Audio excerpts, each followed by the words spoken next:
तो तिलक राज जी और सीआरपीएफ के जो जवान शहीद हुए, उनकी हम यहां याद करते हैं।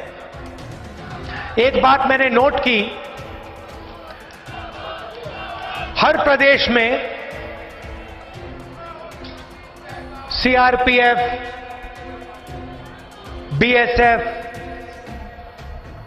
आईटीबीपी, सीआईएसएफ, अलग अलग पैरामिलिट्री फोर्सेस के लोग हिंदुस्तान की रक्षा करते हैं। सेना बॉर्डर पे करती है, मगर पैरामिलिट्रीज बॉर्डर पे, स्टेट के अंदर, सब जगह करते हैं। और दुख की बात है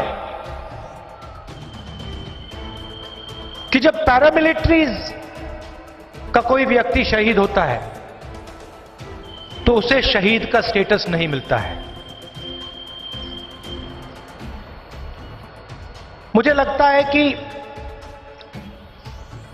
चाहे वो पैरामिलिट्री का हो, चाहे वो सेना का हो, नेवी का हो, एयरफोर्स का हो, अगर वो देश के लिए अपनी जान देता है तो उसे शहीद का स्टेटस मिलना चाहिए। मैंने सुना है यहां प्रधानमंत्री आए, उन्होंने भाषण किया और राफेल हवाई जहाज की बात की, और कुछ दिन पहले उन्होंने कहा कि अगर राफेल हवाई जहाज पहले आ जाता तो हिंदुस्तान का फायदा होता। फ्रांस का राष्ट्रपति कहता है, पब्लिक इंटरव्यू में, इंटरनेट में जाके देख लीजिए, नाम होलैंड है, फ्रांस का राष्ट्रपति कहता है, मुझे तो साफ नरेंद्र मोदी ने बता दिया था कि अगर फ्रांस की सरकार राफेल हवाई जहाज बेचना चाहती है तो एचएएल को परे करना पड़ेगा, अनिल अंबानी को सामने लाना पड़ेगा। और फ्रांस का राष्ट्रपति कहता है, नरेंद्र मोदी जी ने हमें बताया कि 1600 रुपए में हवाई जहाज खरीदा जाएगा, 526 करोड़ में नहीं खरीदा जाएगा। नेगोशिएशन टीम कहती है कि इस नए कॉन्ट्रैक्ट के कारण हवाई जहाज देर में आएंगे, 10 साल लगेंगे पूरे पूरे हवाई जहाज आने को, और पिछले कॉन्ट्रैक्ट में हवाई जहाज पहले आ जाते। और अपने भाषण में नरेंद्र मोदी जी कहते हैं कि अगर हवाई जहाज पहले आते तो हिंदुस्तान का नुकसान नहीं होता।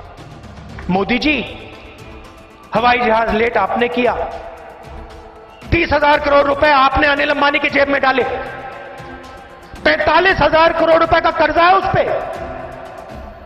हवाई जहाज नहीं बनाना आता, कभी नहीं बनाया उसने जिंदगी में। शायद उसको कागज दे दो, कहो कागज का हवाई जहाज बनाओ, वो भी ना बना पाए। उधर आप 3.5 लाख करोड़ रुपए, अनिल अंबानी को 30,000 करोड़ रुपए, हिंदुस्तान के किसान को 3.5 रुपए। शर्म की बात है। आपको झाड़ू पकड़ाएंगे, कहेंगे भैया हिंदुस्तान को साफ करो। किसान अपना बीमा का पैसा देता है,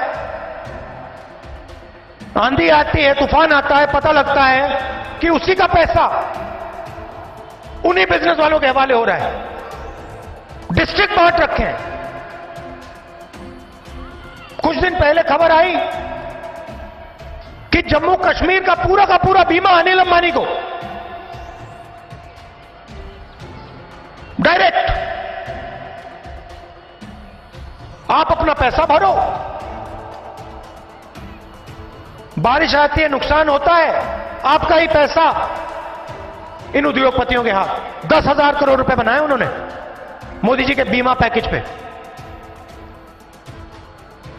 तो हमने निर्णय ले लिया है, हम ऐतिहासिक काम करने जा रहे हैं। मनरेगा किया, भोजन का अधिकार किया, हरी क्रांति, telecom revolution, computer revolution, bank nationalisation. Congress party छोटे काम नहीं करती है। हमने निर्णय ले लिया है, चाहे वो हिमाचल प्रदेश हो, चाहे कोई और प्रदेश हो, इस देश में जो भी गरीब लोग हैं उन सबको minimum guaranteed income Congress party देने वाली है। मतलब हिंदुस्तान के सब गरीब लोगों को कम से कम आमदनी की गारंटी कांग्रेस पार्टी देगी। आपके बैंक अकाउंट में सीधा हर महीने पैसा आ जाएगा। ऐतिहासिक काम है, किसी देश ने नहीं किया है। अगर मोदी जी इन लोगों को 15-20 लोगों को लाखों करोड़ रुपए दे सकते हैं तो कांग्रेस पार्टी भी हिंदुस्तान के किसानों को, गरीबों को, मजदूरों को, छोटे दुकानदारों को पैसा दे सकती है और हम देके दिखा देंगे। अब यहां कांग्रेस पार्टी के कार्यकर्ता हैं, चुनाव का समय है, ये जो सच्चाई है राफेल हवाई जहाज की, भ्रष्टाचार की, ये जो सच्चाइयां मैंने आपको आज बताई, इनको लेकर आप घर घर में जाइए। आपकी विचारधारा की लड़ाई है। एक तरफ नफरत, क्रोध की विचारधारा और दूसरी तरफ कांग्रेस पार्टी जो जोड़ने का काम करती है, प्यार की बात करती है। लड़ाई आप ही जीतेंगे, देख लेना। यहां पे 4 की 4 सीट मिलेंगी कांग्रेस पार्टी। तो मैं आप सबको धन्यवाद करता हूं कि आप हमारी विचारधारा के लिए लड़ते हैं, लाठी खाते हैं। दिल से आपका धन्यवाद करता हूं और आपको बधाई देता हूं कि आने वाले चुनाव में दिल्ली में आपकी सरकार बनने जा रही है। आप सबका बहुत बहुत धन्यवाद। नमस्कार, जय हिंद।